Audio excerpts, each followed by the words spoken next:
Firstly, thank you very much for giving me this opportunity to meet the people of ASEAN.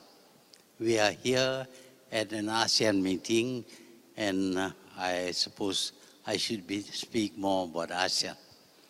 But before I talk about Industry 4.0, I would like to talk about the base where Industry 4.0 is going to happen. And the base is the ASEAN population. We have 650 million people in the ASEAN region, but we are not making full use of our population. On the other hand, we see China with a population double that of ASEAN, 1.4 billion people. China decided to modernize. Within 40 years, China has outstripped every other economy and has become a world economic power, to the extent that there are a lot of people who are quite jealous of China. How is it that China can speed up and achieve such great economic growth? The fact is that they make use of their population.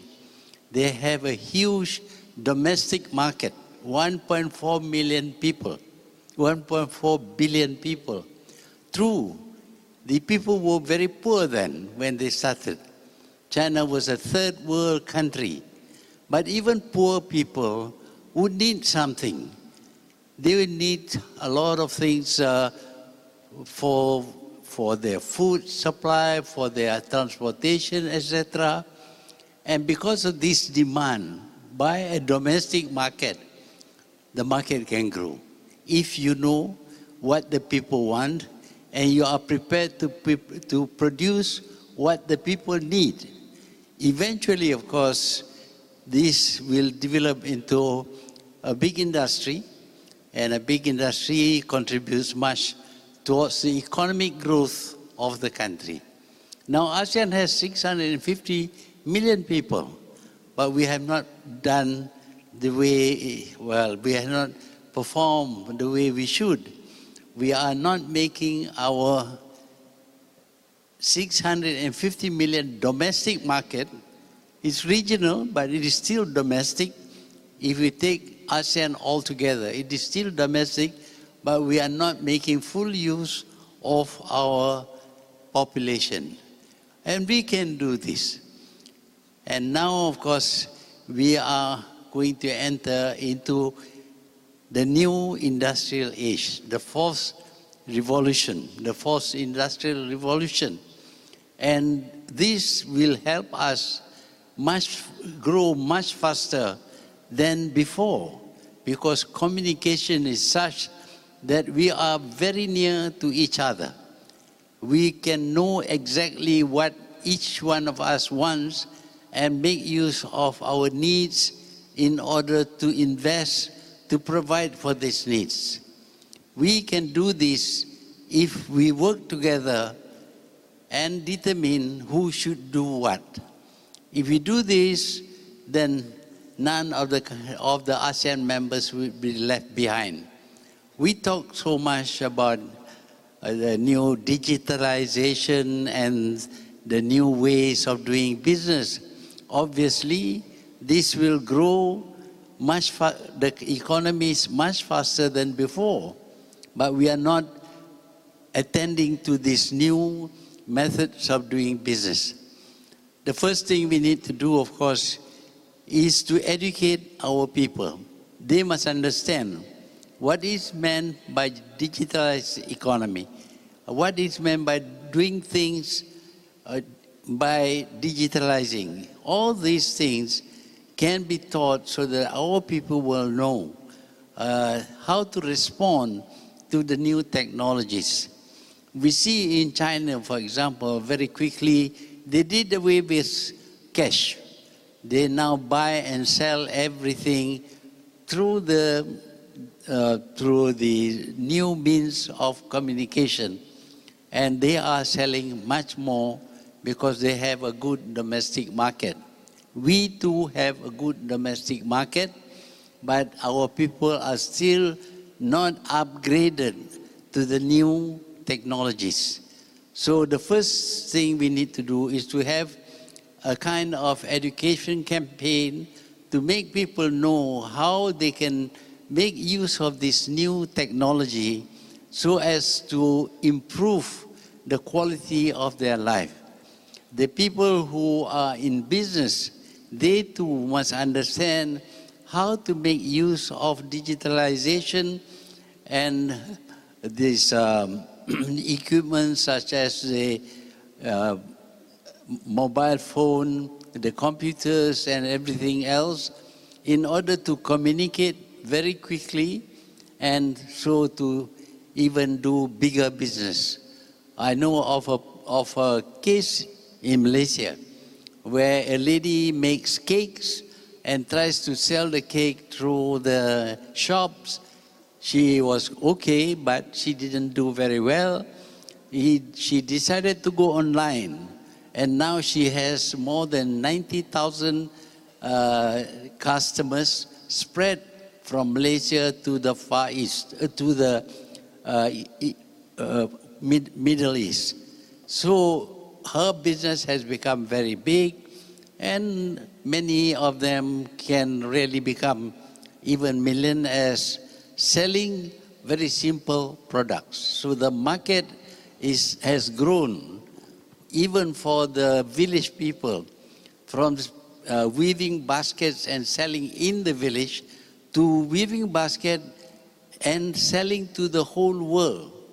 The whole world has become the market for everyone. And because the demand is so big, it cannot be done manually, it cannot be done in the usual way.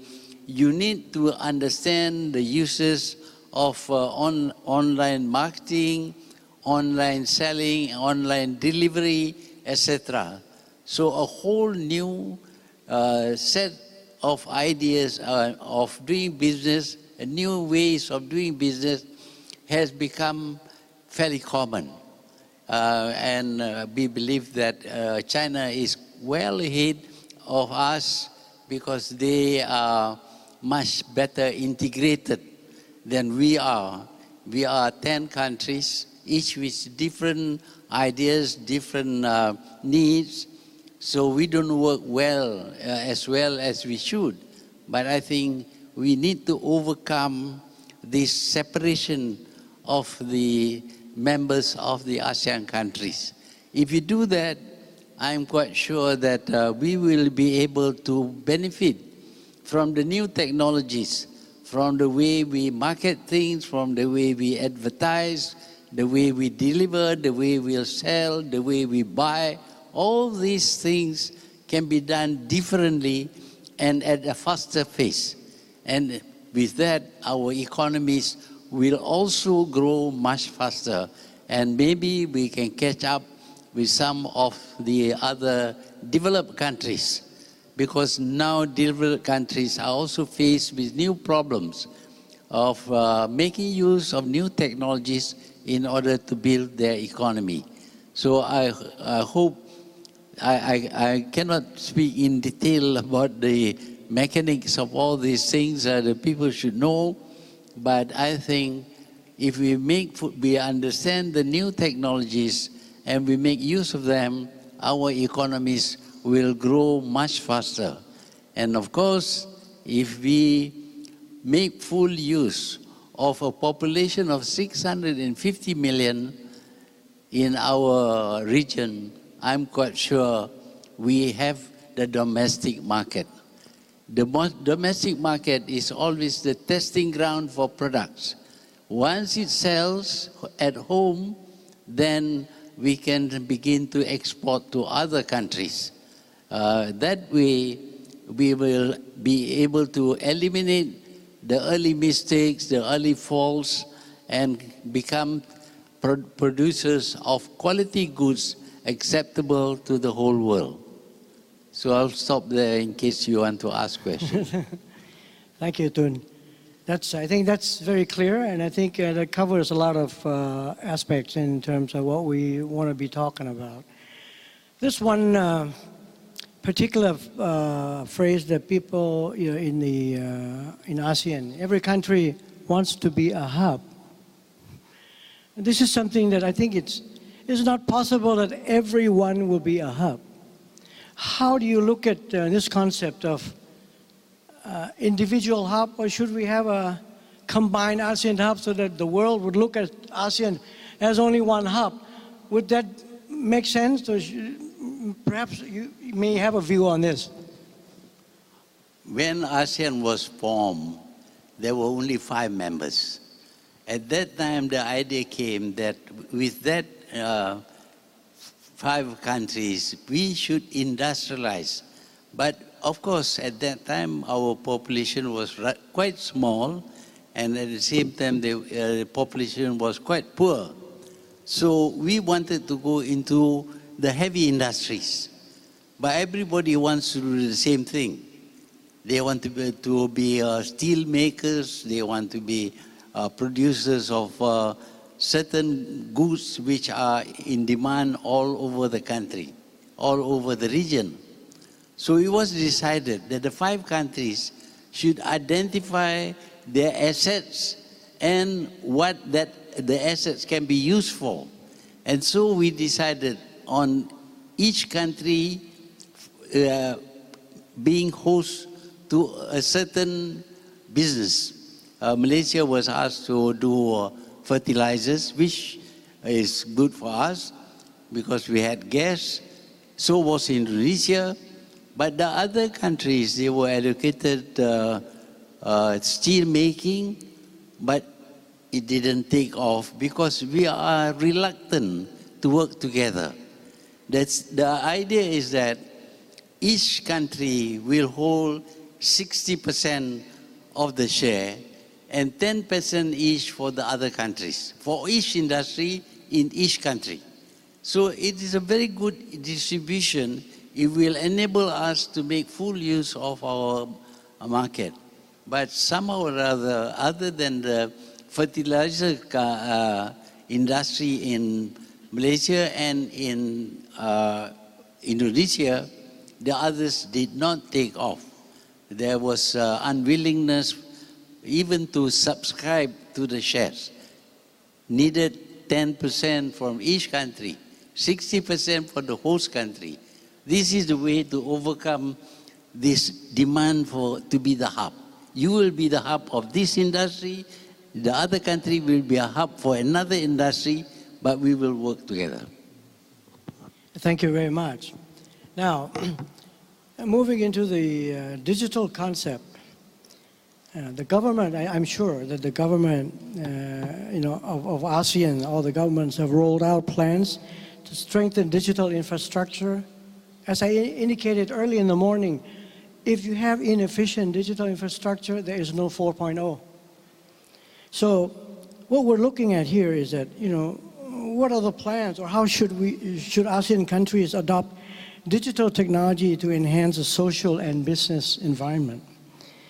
And how can the governments help? I think first we have to start with the government to build strong, effective digital infrastructure to get this thing rolling. So perhaps you can give us some, views on this particular area. This would also, I would like also to cover the logistics part of the thing, because they're all interrelated. Well, digital economy is based on speed of communication. Our speed of communication today is very, very fast, and we are connected to the whole world now. So by using digitalization, you don't have to do everything manually, spelling out things, etc. You can communicate very, very quickly through these 2 digits that you use, 0 and 1. It is strange that when you have an alphabet that numbers in the thousands, communication and description becomes more difficult.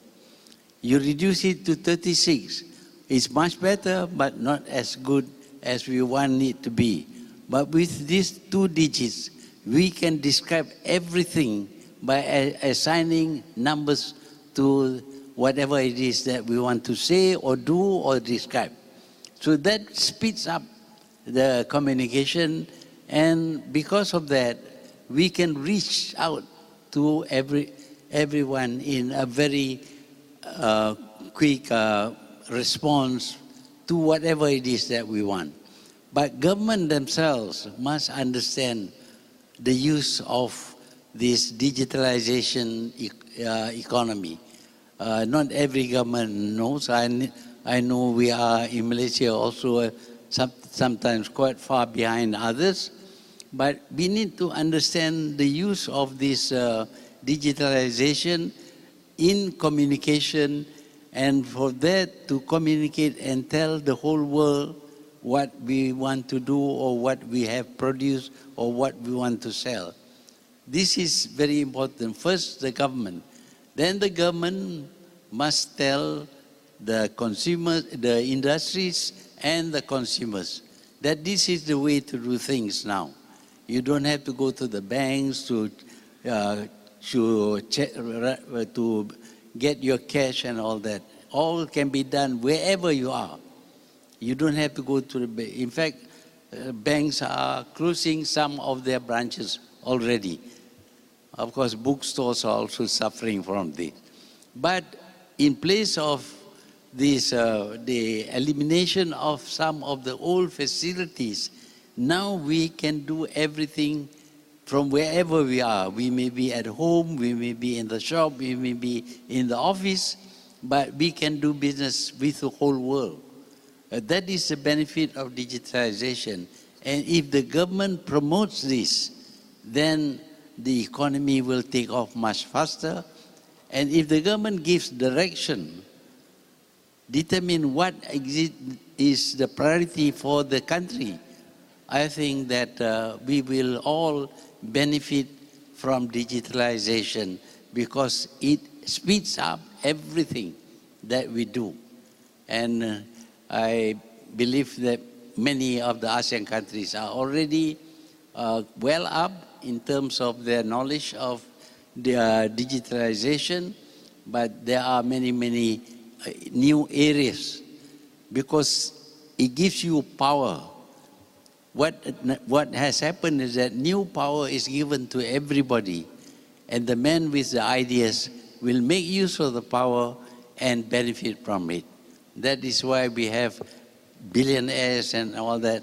They know the power of the new means of communication, digitalization, and they have introduced systems which enable things to be done much faster and easier. Thank you. Thank you, Tun. Let me go into a little bit more difficult question. In fact, it's not difficult. It's been lingering in the system for some time. And when we talk about free trade, zero duty doesn't mean anything anymore. When you have NTBs, NTMs,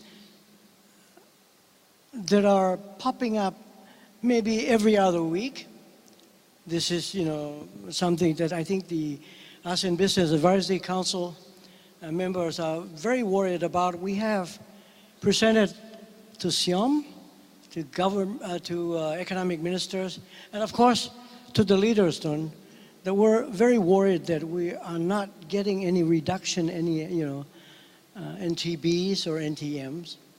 And this is a difficult task, we understand, but the objective is to try to reduce, because we have 2 targets. One is to reduce the intra-ASEAN trade cost by 10% by 2020. We also want to increase the intra-ASEAN trade transaction, the total trade, to double from the level of the 2014 within 2025. These 2 targets, I have a feeling that we won't be able to reach if we continue to come up with more NTBs and NTMs. You can help us move things a little bit faster, but if you think that, I really don't know what to do now. We have been asking the leaders to help on this particular one, and we will keep doing it until we get some concrete results. We need some daring, maybe daring, forceful decisions to make sure that this thing will happen. Well, this all began when the developed countries introduced globalization, a borderless world.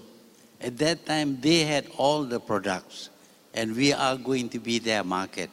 And they were very happy about it because they can sell to us, but we can only sell to them some raw materials. So it wasn't really very good for us. But now, everything can be done everywhere easily. The new technologies enable the products to be produced almost anywhere without too much hassle about technologies, etc. So now we can produce and we can market our products. The good example is Japan, Korea, and China. They have mastered the technology of manufacturing, and they have made use of new manufacturing methods, and they can compete with any country in the world. And when they produce cheaper products of high quality, it worries the previous big powers or big economies. So there is a tendency now, despite before preaching to the world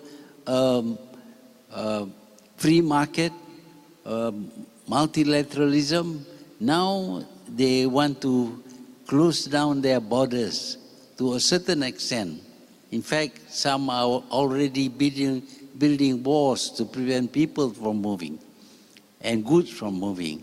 So there is a fear now that competition this time would benefit the countries in the East rather than the developed countries of the West. That is why now there is a lot of resistance expressed popularly by the people. And politicians have responded to that by listening to the people and their worries about their jobs, about their growth, etc. And they like to now restrict trade rather than have free trade, restrict trade, because now they understand that they are at the wrong end. Before we were at the wrong end. Before we were the consumers, they were the producers. Now we are going to be the producers and they have to be the consumers, consuming good, high-quality products which are cheaper than what they can produce even in their own country. So the mindset has changed now. It's a very negative change, in fact, with all this new capacity where free trade would enrich all the countries of the world. Some of the old developed countries are not too happy that they cannot compete like before where they hold the advantage, but now the competition in terms of product, in terms of access to market, has been leveled out. That even other countries, smaller countries, can make use of new technology to compete with the developed countries. So that is why now we see popularism is mounting in Europe and in America, where there are talks about limiting trade, about trade wars and applying higher taxes for imports and all that.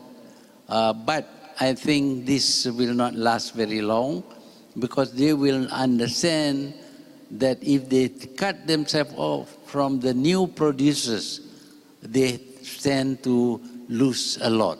They cannot really stop trade from expanding and becoming multilateral than with the new technologies in place. Thank you. Thank you. So I take it that these two targets will not be achieved, but we will continue to work these particular two targets. Now we want to talk about something in trend. If we don't talk about this particular issue, we're not in trend. So we want to talk about the trade war a little bit, or maybe a little bit more. The trade war, as don't you understand that currently the trade war, I'd say, personally, I think it is creating a tempestuous period. Confusion, slower growth. This is not easy for the world economy. Yeah. And I'm sure everybody knows what I'm talking about. The two superpowers. Now, what's happening today is that if, people say, if the elephants fight up there, the grasses will die. And this is exactly what's happening today. Slower growth you can see, and things are not moving in the right direction. What we want to do is for growth of the world economy. But this is not happening. So, how can we tackle this particular problem? Let me just hone in on ASEAN. ASEAN leaders, we have 10 leaders with a section. ASEAN, we've been working for 52 years for a purpose, common goal in the ASEAN Economic Community pillar, and that is free trade. Today, protectionistic sentiment is creating some havoc in the whole system. It is disheartening for us to sit here and say, oh, we've been working for 52 years and we're not really going anywhere, and this is going to be dragging us a little bit slower. What we would like to see is for ASEAN, collectively the leaders, to have a collective statement or something to declare to the world that we are concerned. In fact, if specifically what you would like me to say, I would say we should be calling for world economic peace. This is something that the ASEAN Business Advisory Council members have been discussing in many fora. So, with you here with us, you've heard me say this before. We'd like to hear your views on how we should try and see if we can calm down the superpowers. And we should develop some common ground for ASEAN. We have a voice. We have a voice in G20. We've been invited to G20 summit, Singapore, this year Thailand because of the chair, ASEAN chair, and of course Vietnam next year's chair. We should do something. This is very simple. To me, it's very simple. It's like when I talk to the leaders. You can listen to us, you hear us, you don't want to do anything, that's up to you. When you go to a bigger fora, you're talking about G20 and the big ones. If we say something, they want to listen, it's fine. Don't want to do something, fine. But if we gather enough voices, when we gather enough voices, they think that, hey, we're saying the right thing. This is the highest growth region in the world, ASEAN. 650 million people. If they think that we are saying the right thing, a lot of countries will follow suit, and I think the superpowers will kind of calm down a little bit. We can't dictate what they do. But we can kind of ask them to please, calm down a little bit and let the world have a world economic peace. Your view, please, Don. We'd like to hear from you on this particular subject. Well, if you want to be listened to, you must be powerful, you must be strong, or you must be very rich. Otherwise, nobody listens to you. We are all members of the World Trade Organization. We attend their meetings. Malaysia attends as Malaysia. And we have to contend with America. We send 200 well-trained lawyers to argue against us. And they figured out some ways where they can get their way. We cannot be present in all the subcommittees they form, so they had a field day. Because they were there, we were not there. But if we function as a region, as a regional organization, as ASEAN, then we will have more people to argue in our favor at this forum. And when you have more people, you can attend all the meetings and express your views. But if you go alone, or if Thailand goes alone, it will not be as strong as 10 ASEAN countries. So we need to be together. We need to speak with one language. And that means that before any international gathering of countries, we have to decide what would be our stand. And we should keep to that stand alone. If we ourselves are made use of, sometimes practically bribed into supporting their ideas, then of course we will lose out. But ASEAN must have a single stand at all international meetings. Then they will listen to us. ASEAN is quite a big market for the whole world. We don't want to go into a trade war, but sometimes when they do things that are not nice to us, we have to be unnice to them. For example, they claim that palm oil from Malaysia is is produced through cutting down all our forests, and therefore they shouldn't buy palm oil.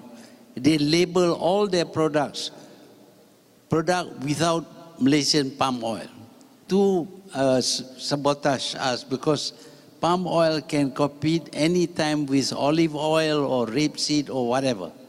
So to go against Malaysia, they decided that we are not kind to the tribes living in the jungle. We are killing the habitats of animals and flowers, etc.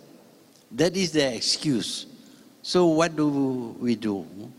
Well, if you cut down on imports of palm oil from Malaysia, we will cut down on some of our imports from you. Equal amount.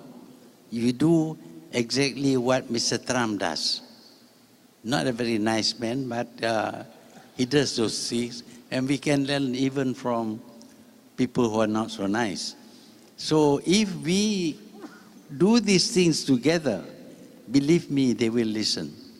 Supposing if they don't take Malaysian palm oil and Indonesian palm oil, we can, stop buying aeroplanes and all that.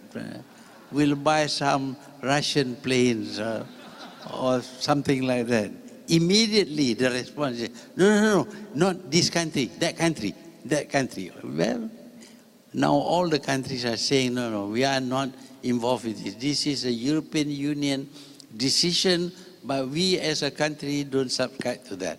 So you see the response, because we speak with a louder voice. So we have to make full use of our strength. And our strength lies in our market. We have a market of 650 million people. Poor people, yes, but still a good market. And we can identify what would hurt them if they hurt us. So that's the way to go. And in the meantime, our economy grows. And when our economy grows, we have a stronger voice. But always try to speak with one voice. You go alone, you will be bullied. That's the way out, I think. Thank you very much, Tun. I take it this way, that let's start now. Let's start now, meaning that this particular summit, perhaps I'm still hopeful that the leaders of ASEAN will get together and come up with something, some common ground for the world on this particular subject. And it's very, very encouraging with your message over there. I think we're on the same wavelength. Now, I think when we talk about this particular subject, some people in the audience would also like to know, how long is this going to go on? Is this going to be another year, another 5 years? And what are we going to do about it? Well, no, what's going to happen to all of us here? This is something that I think is probably in everybody's mind. Hey, is this going to go on for another 10 years? This is unacceptable to the 650 million people that are crying out to say, hey, what are the leaders going to do to help us? Perhaps you can do some guess on what's going to happen. Well, I think people will come to their senses one day. Perhaps one particular person, we now have a system of limiting the terms of our leaders. Before, Mr. Roosevelt was there for about 5 terms. That's a long time. I was in Malaysia also for 5 terms, but that's a good thing for me, if not for Malaysia. But anyway, America allows only 2 terms for each president. So at the very worst, this is going to go on for another 5 years, if he wins. But if he loses, we see the effect of leaders. Leaders make decisions that affect their country either well or badly. We see countries becoming poor because of leaders making the wrong decision. Change the leaders, immediately the country goes in a different direction, perhaps a better direction.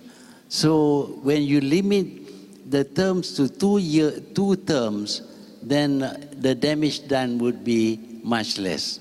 Otherwise, the people should turn against leaders who are doing bad things for their country. In Malaysia, of course, we have this party which won independence for Malaysia 60 years ago. And they have been supported all the way for 60 years. But when they went wrong, the people turned against them and defeated them in the last election. So the people can play a role in ensuring that their governments do the right things. I believe that the American people are not very happy well, some are very happy perhaps, but many people are not very happy with the present policies of their government. Many are against this trade war. And I believe that the next 5 years will see results. But it may even be sooner if leadership is changed. Because this is actually the decision of one person. His decision, not the decision of the country as a whole. No plebiscite, no referendum. Suddenly, a trade war was declared. So if the person is not there, then maybe there will be a change. Thank you very much.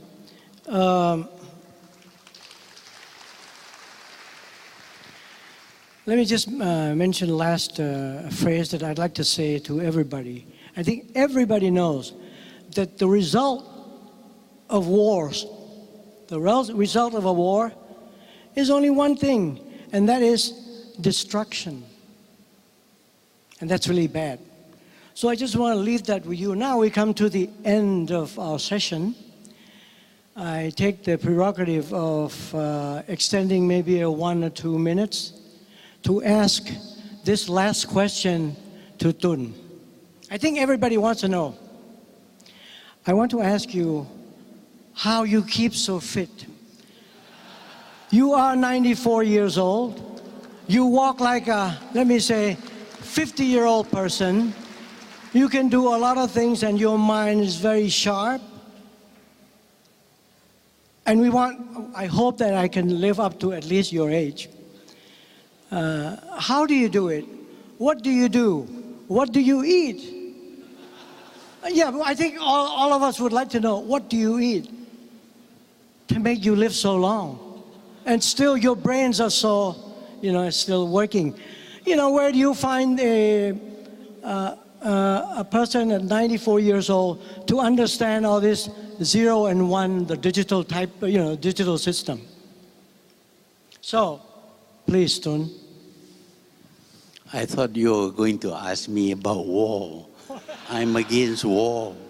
War does not result in anything except, as you say, destruction.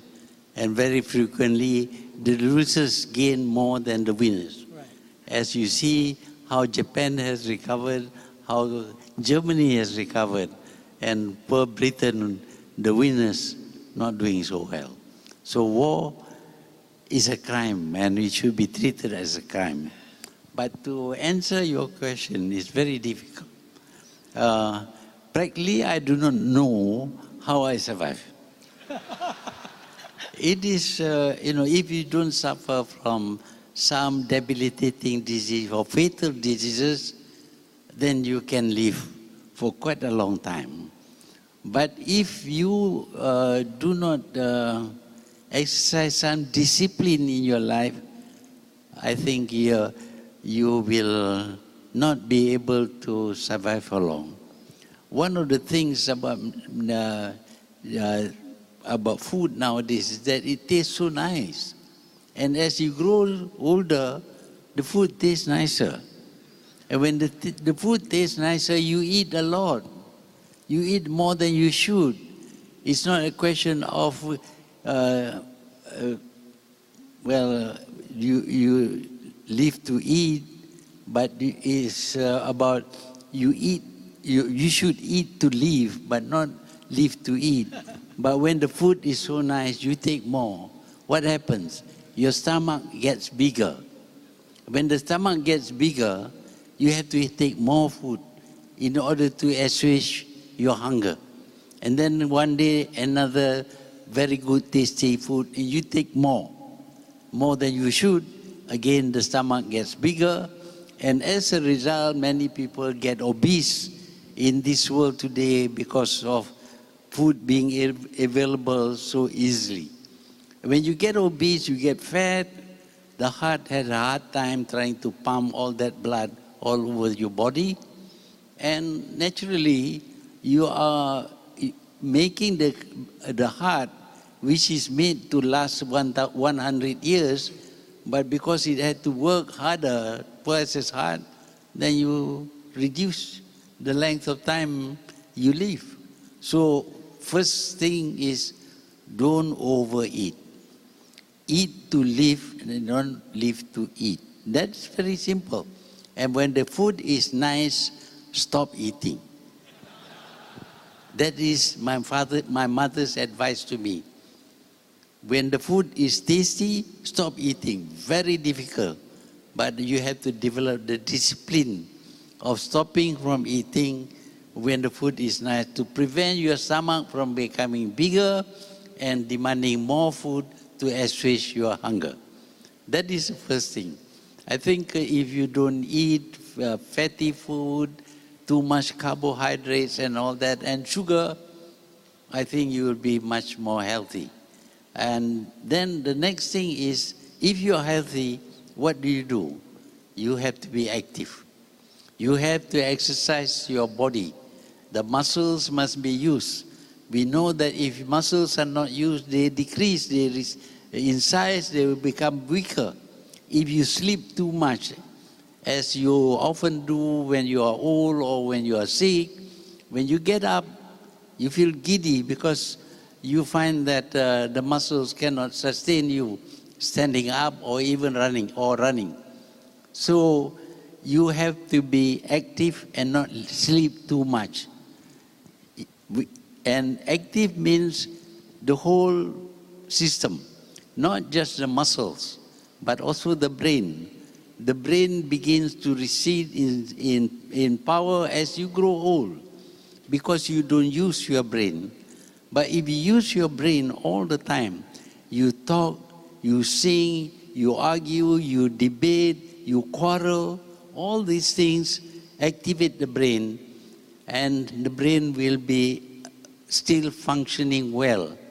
And if it's not functioning well over certain things, do it over and over again. Whatever we do repeatedly, we will remember, and the brain will remember.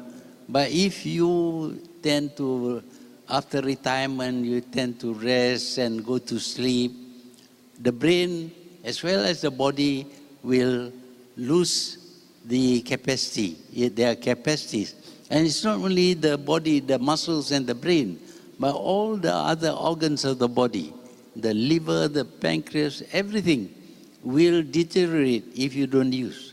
So the best thing to do is to be active and to use your brain all the time. If you make use of your brain, then I think you will be still able to answer questions like yours. So there are these many things. So many people have asked me this question that I feel obliged to write it down. I will write it down one day and to explain to people. Not scientifically, I didn't do any scientific examination. What I did was I observed what happens to me and what happens to other people, and I make my own conclusions.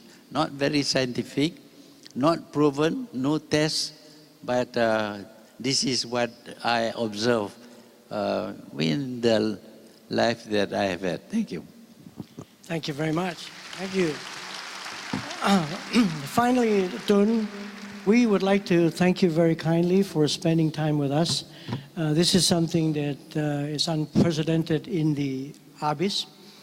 And I think this is more fun than trying for you to just speak alone. So again, thank you very much for coming, and I hope that we can invite you to come and speak to our forum every year. Thank you very much. A big round of applause for the Tun. Thank you. Thank you, His Excellency Tun, Dr. Mahathir bin Mohamad, Prime Minister of Malaysia, and Mr. Arinjit Ra, Chairman of ASEAN Back 2019.